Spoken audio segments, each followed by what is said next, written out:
সাবেক সংসদ সদস্য অধ্যাপক মিয়া গোলাম পরোয়ার।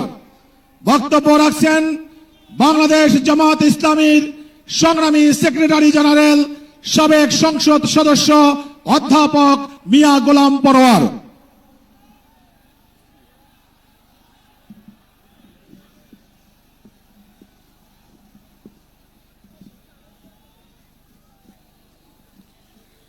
السلام عليكم ورحمة الله وبركاته. الحمد لله رب العالمين، الصلاة والسلام على سيد المرسلين وعلى آله وصحابه أجمعين. ইসলামী আন্দোলন বাংলাদেশের উদ্যোগে আয়োজিত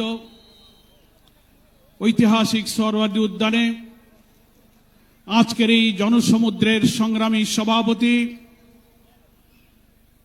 ইসলামী আন্দোলন বাংলাদেশের সংগ্রামী আমির মুফতি সৈয়দ মোহাম্মদ রেজাউল করিম পীর সাহেব চরমনাই, মঞ্চ উপবিষ্ট জাতীয় নেতৃবৃন্দ, সাংবাদিক বন্ধুগণ, আজকের এই সোহরাওয়ার্দী উদ্যান সহ রাজধানী ঢাকার অলিতে গলিতে উপচে পড়া জনসমুদ্রের সংগ্রামী জনতা এবং প্রিয় দেশবাসী, মহান আল্লাহ তাআলার দরবারে আপনাদের সকলকে নিয়ে আমি আরেকবার স্বস্তির সাথে মহান আল্লাহর শুকরিয়া আদায় করছি।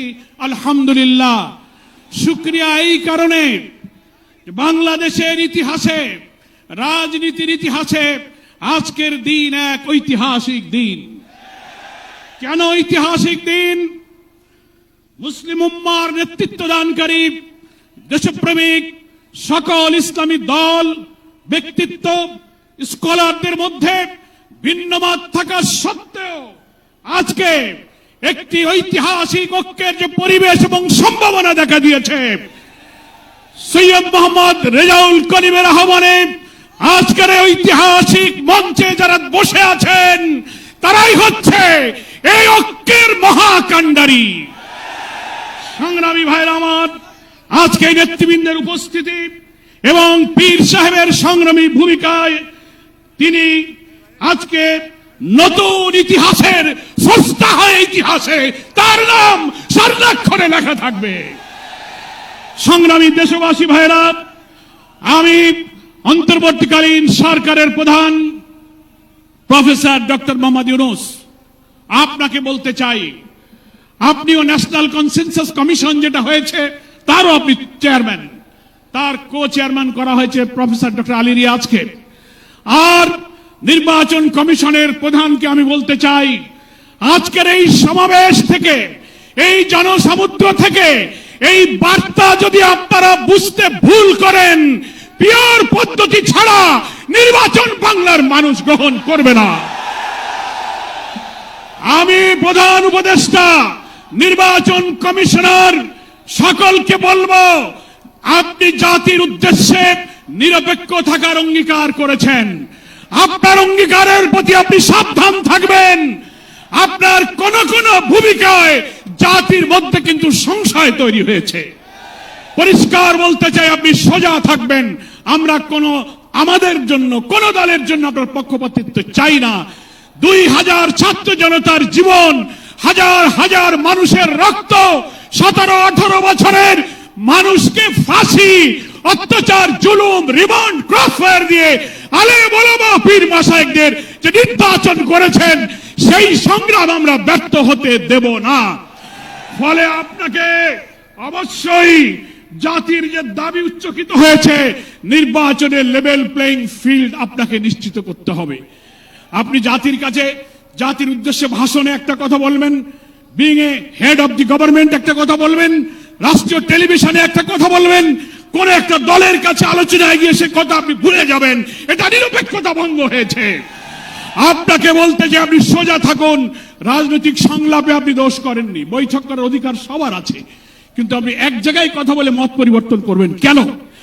আপনাকে জাতির সামনে আসতে হবে, সকল দলের সাথে বসে আপনি বলবেন যে ভাই আমাদের এই অসুবিধা, আসুন আমরা সবাই মিলে এইটাই করি, আমরা রাজি আছি। কিন্তু আপনার এই ভূমিকায় প্রশ্ন তৈরি হয়েছে, আগামী 8-10 মাস পরে যদি নির্বাচন হয় আপনি সোজা থাকবেন কিনা, আপনাকে এই 8 মাসে নিরপেক্ষতার প্রমাণ আপনাকে দিতে হবে। আপনাকে নির্বাচনের আগে যে শর্ত, মানবতা বিরোধী গণহত্যাকারীদের বিচার অবশ্যই দ্রুত দৃশ্যমান করতে হবে। দিল্লিতে বসে দিল্লির তাবেদার শেখ হাসিনা এই বাংলাদেশকে আবার উস্কানি দিয়ে ভারতের সেবাদাসে পরিণত করার ষড়যন্ত্র করছে। অবিলম্বে নির্বাচনের আগে এই বিচার আমরা দৃশ্যমান দেখতে চাই। সংস্কারের ব্যাপারে অনেকে ঢিলা দিচ্ছেন, বলে ইলেকশন আর সংস্কার একসাথে হবে, ক্ষমতায় গিয়ে করব। কিভাবে বুঝলেন কে ক্ষমতায় যাবে? জনগণের ভোট আপনি পান, তারপরে আপনি ক্ষমতায় যাবেন। এই ফ্যাসিবাদী আমলের রাজনৈতিক সাংবিধানিক সরকারের যে কাঠামো তৈরি হয়েছে বাংলাদেশে, এই কাঠামো তছনছ করে দিয়ে নতুন বাংলাদেশের নতুন বন্দোবস্ত কাঠামোর জন্য অবশ্যই মৌলিক সংস্কার প্রয়োজন। এই প্রশাসনিক ব্যবস্থার মধ্যে আমরা নতুন কোন ফ্যাসিবাদ, নতুন কোন হাসিনার আমরা জন্ম দিতে চাই না। এই জন্য সংস্কার আমাদেরকে করতে হবে। আন্দোলনের শহীদ আহত যারা, তাদের চিকিৎসা এবং পুনর্বাসন করতে হবে। প্রবাসী 1,10,00,000 ভোটার, তাদেরকে ভোটাধিকারের ব্যাপারে আপনাকে নিশ্চিত করতে হবে। স্থানীয় সরকার নির্বাচন আগে দিতে হবে। জুলাই সনদ এবং ঘোষণাপত্র অবশ্যই, জুলাই বিপ্লবের বার্ষিকী আমরা 1 তারিখ থেকে 8 আগস্ট পালন করব। এর মধ্যেই জুলাই সনদ এবং জুলাই ঘোষণাপত্র আপনাকে বাস্তবায়ন করতে হবে। সংগ্রামী দেশবাসী, বাংলাদেশ জামাত ইসলামীর সংগ্রামী আমির ডাক্তার শফিকুর রহমান, তিনি পীর সাহেব চরমনাইকে এবং আপনাদের সহ সকল দেশবাসীকে জামাত ইসলামীর পক্ষ থেকে সালাম এবং শুভেচ্ছা জানিয়েছেন। তিনি জাতীয় ঐক্যের জন্য যে ঐতিহাসিক ভূমিকা রেখে চলেছেন, আমি মনে করি চরমনার পীর সাহেব সেই চেষ্টার ক্ষেত্রে একটি গুরুত্বপূর্ণ ঐতিহাসিক উদারতা, অবদান, মহব্বত রেখে ইতিহাসের একটি স্রষ্টা হয়ে তিনি থাকলেন। আগামী দিনে জাতীয় ঐক্যের মধ্য দিয়ে নতুন ফ্যাসিবাদের জন্মকে আমাদের ঠেকাতে হবে। আমরা এই ঐক্যের পেছনে চরমনার পীর সাহেবের যে উদারতা, যে আন্তরিকতা, যে মহব্বত, তার মাধ্যমে তিনি যে গুরুত্বপূর্ণ ভূমিকা পালন করেছেন, আমরা দেখতে পাচ্ছি ইতিমধ্যেই বাংলাদেশের গ্রামে গঞ্জে, শহরে, নগরে, বন্দরে ওলামায়ে কেরাম, মুসলিম উম্মাহর নেতৃত্বদানকারী জনগণের এই ঐক্যের পরিবেশ দেখে, আজকে এক মঞ্চে দেখে গ্রামে গ্রামে ঐক্যের জোয়ার শুরু হয়েছে। আসুন ভেদাভেদ, ভিন্নমত পরিহার করে মুসলিম জাতি সত্তা মূল্যবোধ রক্ষার জন্য আল্লাহ তাআলার দ্বীনকে পার্লামেন্টে নিয়ে ন্যায় বিচার, সুশাসন, বৈষম্যহীন এক নতুন সমৃদ্ধ মানবিক বাংলাদেশ গড়ার জন্য আমরা ঐক্যবদ্ধ থাকব।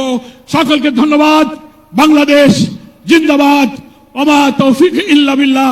আসসালামু আলাইকুম ওয়া রাহমাতুল্লাহি ওয়া বারাকাতুহু।